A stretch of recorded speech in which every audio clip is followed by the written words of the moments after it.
আসসালামু আলাইকুম রহমতুল্লাহি বারাকাতুহু। সম্মানিত ভিউয়ার্স, চলে আসলাম ওসমান হাদি শীতলক্ষার দ্বিতীয় সেতুতে। আস্তে আস্তে সন্ধ্যা হয়ে গেল। সন্ধ্যার সময় একটু হাঁটাহাঁটি করতেছি, আপনাদেরকে একটু দেখাচ্ছি ওসমান হাদি সেতুটা।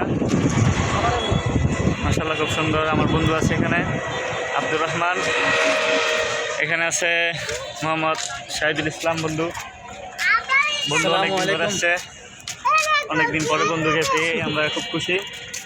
প্রায় কয় বছর পর, 8 বছর না, আমরা প্রায় 8 থেকে 9 বছর পরে আবার একসাথে একটু ঘোরাঘুরি করতে আসলাম। ওই সামনে 2টা বন্ধু আছে, এখানে অনেকে আসে ঘোরাঘুরি করার জন্য। আপনারা সকলেই চলে আসুন এখানে। এখানে আপনারা এসে সুন্দর দৃশ্য দেখতে পাবেন।